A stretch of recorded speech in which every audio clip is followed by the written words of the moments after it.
what the current investigation is being framed around is that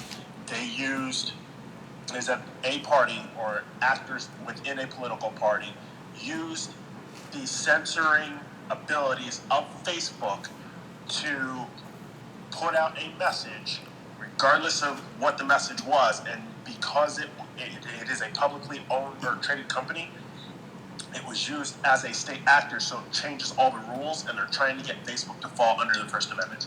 I'll sleep good tonight. Thank you, sir. I don't know where that's coming from when the Dems are actually literally going after Mark Zuckerberg like every other day on a bunch of shit. Like I'm looking right now, Democrats press Facebook over suspension of researchers' accounts.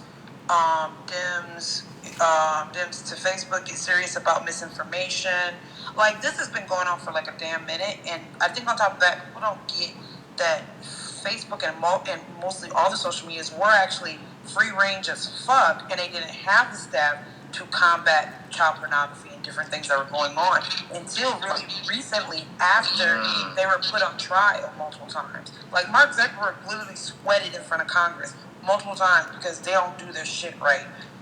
So but Congress don't do shit either. I love that. I didn't say Congress did anything. I said he was in front of Congress. But Solana, who fought Trump when he took down Backpage? Was that Nancy Pelosi?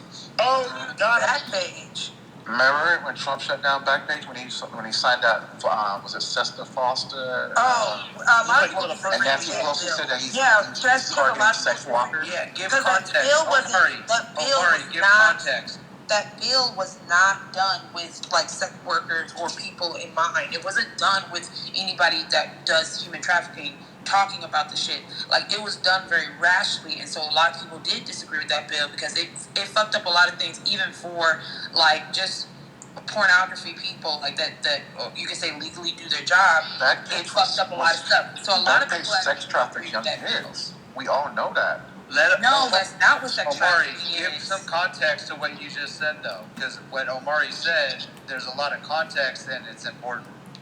Well, I mean, I never used Backpage like that, but I mean, from my understanding, the owner of Backpage lived in Arizona, and many people knew he was using it for sex trafficking, especially for minors. And Trump came in on his first month. Backpage, though. Trump signed Backpage shut down under Trump. It was blanket, but I want to hear what he said. A lot trafficking bill that Trump signed and put into office. But what Solana is talking about is there was a lot of issues in regards to some of those bills because it hurt honest sex workers. I think what we're referring to is the online sex community, the ability, like OnlyFans, those individuals. There were some contacts in regards to that billing that would have impacted a lot of those independents, whether you agree with it or not. Like those. OnlyFans, recently they banned pornography too. No, it's not till October. They're planning on to it. That's not. OnlyFans isn't affected by that policy or that law. They're affected by bankers putting pressure on them. Bankers and investors are putting pressure on OnlyFans to go down pornography. Which OnlyFans, or is there information that they're... Yeah, so OnlyFans isn't exactly banning adult content, right? If you look into it, if you actually look at it, what they're doing is they're banning extreme content, right? So please brace yourself. I'm about to say some crazy shit. So extreme fisting or incest porn or kind of what might look like snuff porn, right? They're banning all of this extreme stuff because, believe it or not, there are people having sex with animals on OnlyFans. We're talking about... It's crazy. We're talking about independent sex workers and all of this shit. And the craziness that goes on online is insane. So PayPal and MasterCard are like, are you joking? Are you actually serious? What, you're defending this? They wouldn't have cut anything.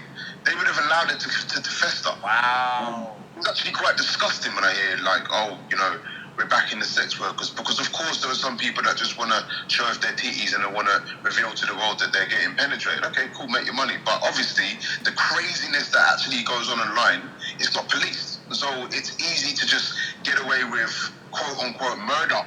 And if somebody's paying like their little £50 a month, they can watch that and bash off to that. So it's kind of, I just find it a really weird argument when I hear people defending sex workers without there being any context, you know? It's supported.